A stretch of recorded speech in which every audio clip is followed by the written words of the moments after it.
Fisher Recipes, lutuing isda ng mga mangingisda. Magandang buhay! Ako si Rosbal Santa Cruz. Welcome sa Quezon Memorial Circle. Nandito tayo ngayon para magluto ng fish recipe, ang ginataang hito na pwede natin tawaging ginto. Nagtataka siguro kayo kung bakit ko ito tinawag na ginto. Bago tayo magsimula, gusto ko lang kayong kwentuhan tungkol sa backstory ng aking fish recipe. Dati ako nag-alaga ng mga baboy. Meron akong piggery. Nagkatay ako nung araw, nung hindi pa siya tinatamaan. Tinamaan siya ng African swine. So, napahinto ang pag-alaga ng baboy. Kaya, nag-transfer ako sa pag-alaga ng hito. Ayan, naging beneficiary ako ng BIFAR. Nagpapasalamat ako, nabigyan ako ng kapital, fingerlings, motor at saka ng feeds. So, nag-start na rin ako magbenta at magluto na rin ang mga putahe ng hito na adobong hito, ginataang hito at saka inihaw na hito. So yun ngayon ang aking nagiging income. Dahil sa success story na ito, maituturing ko na nakahanap ako ng ginto. Mula sa alternatibong pangkabuhayan na ito, tumutulong ito sa pamilya ko at pati na rin sa edukasyon. Bilang isang college student na nag-aaral ng BS Entrepreneurship. So wag na natin patagalin pa, umpisahan na natin ang pagluluto ng ginto. Kailangan natin ng gatang nyog, mantika, bawang, sibuyas, luyang dilaw, pamintang crack, pamintang powder, siling pula, asin, suka, siling green, kamatis, at tanglad. Ating bida ng fish recipe ay ang hito.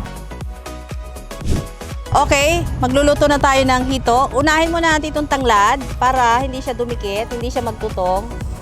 Ayan, ganito lang siya kasimple. Ayan, ilalagay lang natin yan. Tapos susunod natin itong hito. Ipapatong na, unahin natin yung mga ulo para medyo matigas kasi ito. Mas okay siya para hindi siya magtutong. Meron naman siyang tanglad ayun, di ba? Lalaki ng ulo. Yan, ganito lang kasimple ang pagluluto ng hito. I-arrange mo na siya na maganda para pag niluto, inahon mo siya, hindi ka na mahihirapan magdampot. Lalagyan mo lang siya ng ricado. Yan, wait lang yung ricado Tapusin ko muna yung hito. Yan. Set up lang muna natin 'to.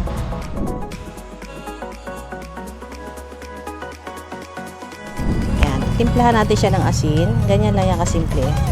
At suka. Para hindi siya malambot kapag medyo naluto na siya. Ilahat natin to. Lagyan natin ng paminta. Ayan. Lalagyan din natin siya ng konting sibuyas. Isasaing muna natin to para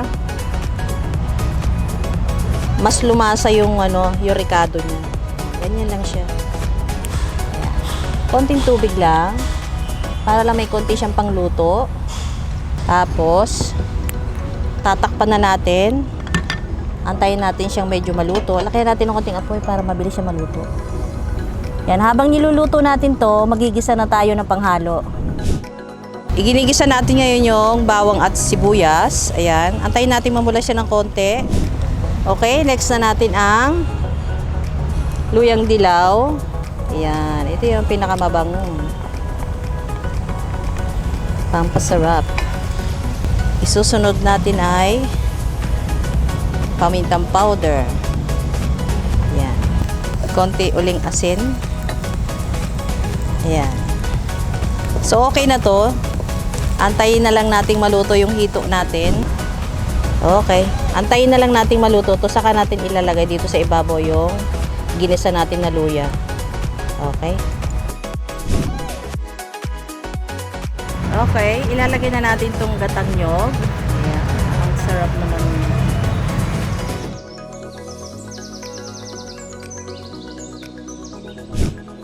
Nalagay na natin yung ginatang nyog. Ikembot lang natin ng konti para mag-mix yung kanyang timpla, para maghalo yung kanyang lasa. Ayan.